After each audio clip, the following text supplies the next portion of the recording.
राजस्थान के सीकर जिले में स्थित एक छोटे से गांव में मोहन नाम का एक साधारण किसान रहता था।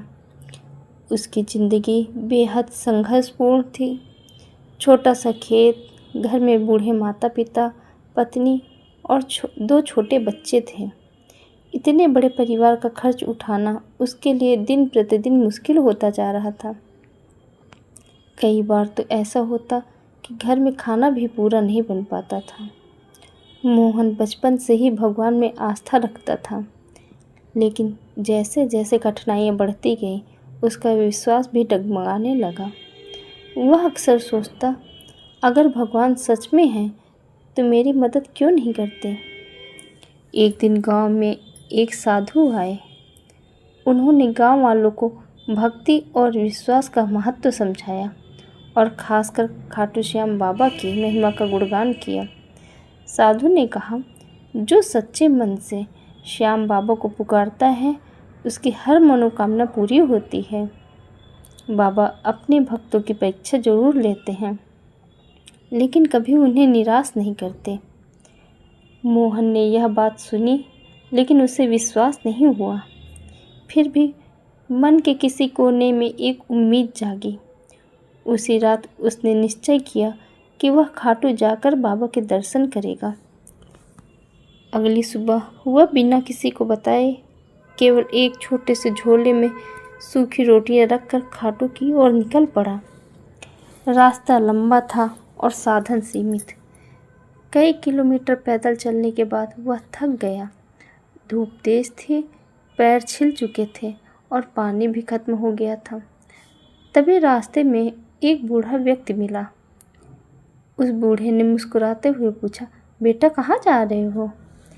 मोहन ने थकी हुई आवाज़ में कहा, खाटू श्याम बाबा के दर्शन करने जा रहा हूँ। बूढ़े ने उसे पानी पिलाया और थोड़ी देर आराम करने को कहा। फिर बोला, सच्चे मन से जाओगे तो बाबा ज़रूर मिलेंगे। मोहन को उस बूढ़े की बातों में एक अजीब सी शांति महसूस हुई।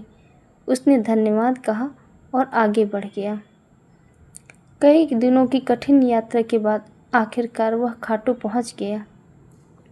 मंदिर के बाहर भारी भीड़ थी। लोग दूर दूर से बाबा के दर्शन करने आए थे। मोहन भी लाइन में लग गया।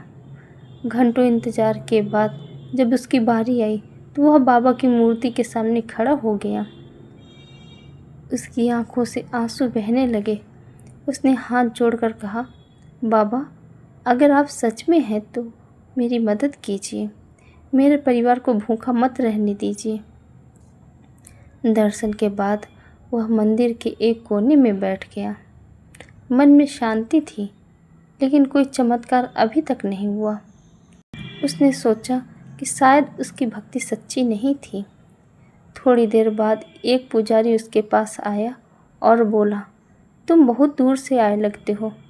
यह प्रसाद लो और घर वापस जाओ, सब ठीक हो जाएगा। मोहन ने प्रसाद लिया और घर की ओर चल पड़ा। रास्ते में वह फिर से उसी जगह पहुंचा जहां उसे वह बूढ़ा मिला था, लेकिन इस बार वहां कोई नहीं था। घर पहुंचते ही उसने देखा कि उसके खेत में फसल लहलहा रही है। यह देखकर वह हैरान रह गया, क्योंकि जब वह गया था तब खेत सूखा पड़ा था। उसकी पत्नी ने बताया, तुम्हारे जाने के बाद अचानक बारिश हुई और फसल अपने आप हरी भरी हो गई। इतना ही नहीं, गांव के एक व्यापारी ने उसकी फसल अच्छे दाम में खरीदने का प्रस्ताव भी दिया था। मोहन को समझते देर नहीं लगी कि यह सब बाबा का चमत्कार है।